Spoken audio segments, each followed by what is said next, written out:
You know, it's such a simple, routine act of everyday life, opening and closing a window.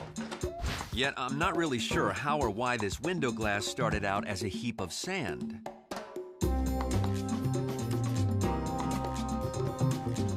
So how do you go from sand to a perfectly clear window? Are you still here? The story of windows starts here, way up here, 60 feet off the ground in Carlisle, Pennsylvania at PPG.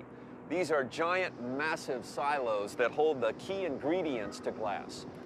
The main one, sand. Every day, 800 tons of it are fed into the building here, and then mixed with two elements critical to the manufacture of window glass: soda ash and lime, or sodium carbonate and calcium carbonate. They lower the melting point of silica sand and alter its basic molecular structure. These chemicals soften the glass. They make it easier to melt, they terminate the silicon-oxygen chains, and make a more manageable glass to work with. And that soda lime silica glass lies at the heart of every window. Now, all of our raw materials have been mixed together and dumped into tanks like these, where it's a cool, 3,000 degrees. It's actually hotter than molten lava.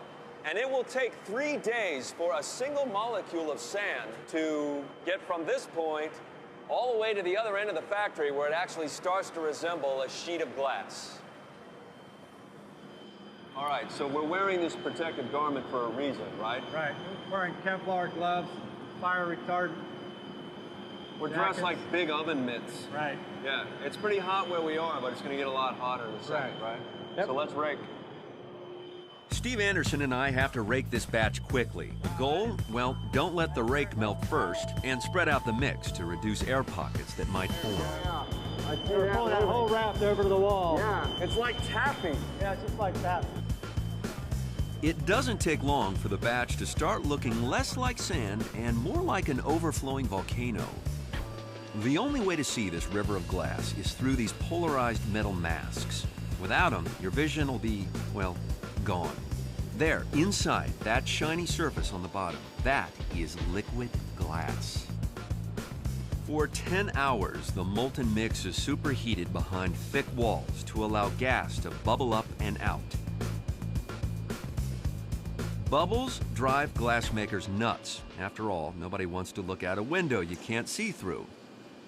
There is only one way to create plate glass without bubbles, and more importantly, flat on both sides. If a window isn't flat, it'll distort your vision, like a wrong pair of glasses. But making flat window panes is hard, and it used to be done by blowing giant glass bubbles, cutting them open, and laying them flat before they solidified. But they didn't end up perfectly flat. So since 1959, glass has been made by pouring molten glass on a river of liquid tin.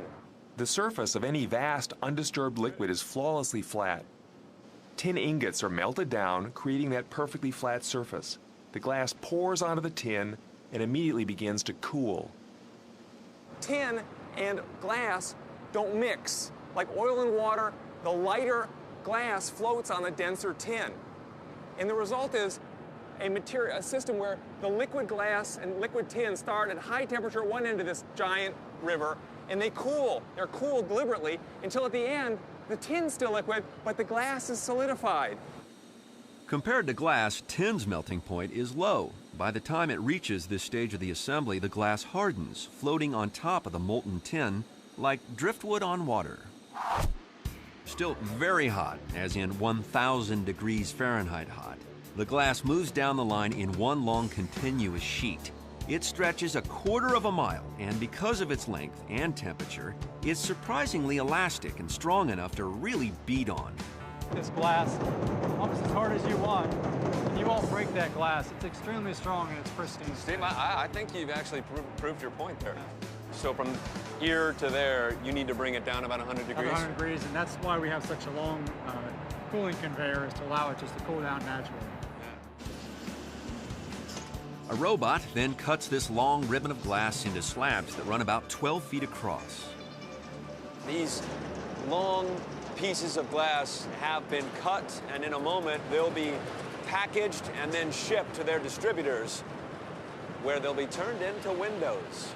To make windows, we haul glass down the road a ways to a window factory called Viwinco in Morgantown, Pennsylvania, where on average, 400 sheets of plate glass stream in all day, destined to become window panes.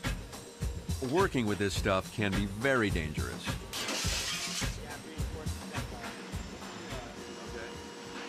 Now this is kind of like Kevlar? Yes, this is Kevlar material. This is the same stuff they use in bulletproof vests. Yes. Yep. When you're Good. pulling them off the table, you pretty much, that glass is right at your waist, Okay. right at your leg area, so we want to make sure that's protected. Always put your Kevlar sleeves on first.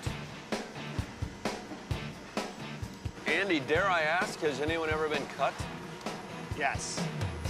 Okay. I had no idea that Dickie was making a comeback.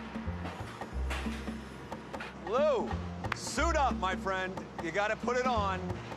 So you got your Dickie on, you got your Kevlar sleeves, and you really are kind of ready for a kind of a Liberace thing in Vegas. It's nice, with a little Michael Jackson. It's very impressive. Coming up, we make our window, and one that can weather a hurricane. It really does hold.